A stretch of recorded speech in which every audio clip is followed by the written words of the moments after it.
Hello, my name is Matthew Heines, and I'm running for Congress in Washington State's 1st Congressional District. Today I would like to tell you a little story about racism. Our story starts with a ship. For lack of a better title, we'll call it the Ship of State. Since no ship can sail itself, at least until recently, now is the best time to introduce our crew. There's the captain, the first mate, known as Hate. Then there's Red Vest Swordman, Green Vest Daggerman, and Purple Pants Swordman. Together, they sailed the seas, trading with many people from many different lands.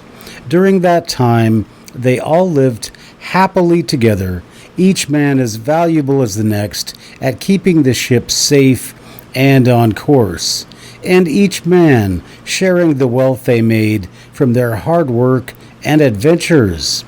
Then things began to go bad.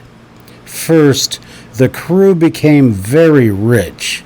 In fact, they became so rich, they all agreed they could get even more rich if they brought on more people to share the workload and increase productivity.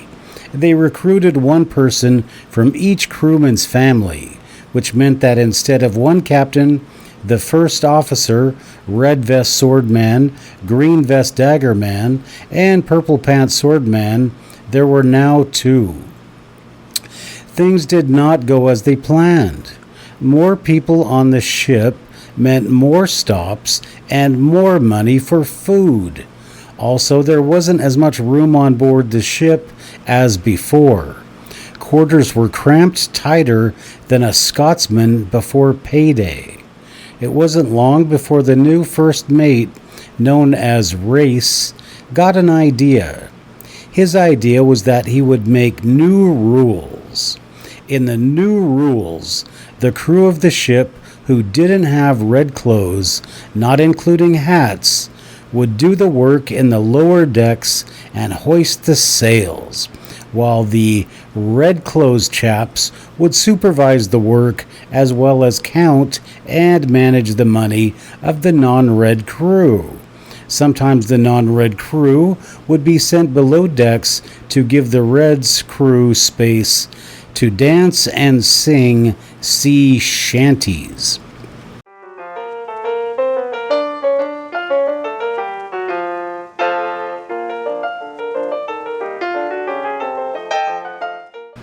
Of course, the plan sounded good at first, but the non-red crew began to realize they had been had. Before, the work and the space had been spared equally, but nothing was equal anymore. When the crew came to realize the Reds had squandered their money, and there was no reason to endure the horrible conditions, and the non-red crew revolted after landing safely on a nearby beach. The fight was a deadly affair, leaving most of the crew dead or dying. Fortunately for the first mates, the Hate and Race, the survivors were one captain and one severely wounded red-vested sword guy. Between the four of them, they managed to weigh their anchor and sail into the sunset in search of another crew.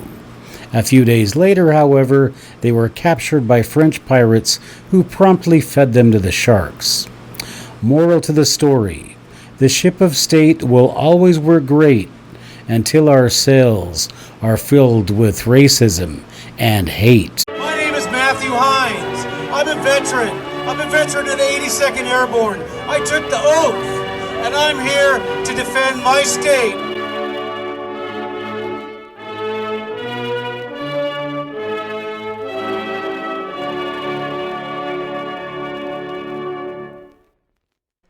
Congressman Susan DelBene has been in office since 2012. Using her substantial financial resources, thanks to Microsoft, and her $84 million fortune, she has been able to continually maintain an office where people still have little idea what she's done. Well, she's learned to dance around, and she's learned to do all the political maneuvers you have to do to keep getting reelected. Well, Susan DelBene, it's time for you to go.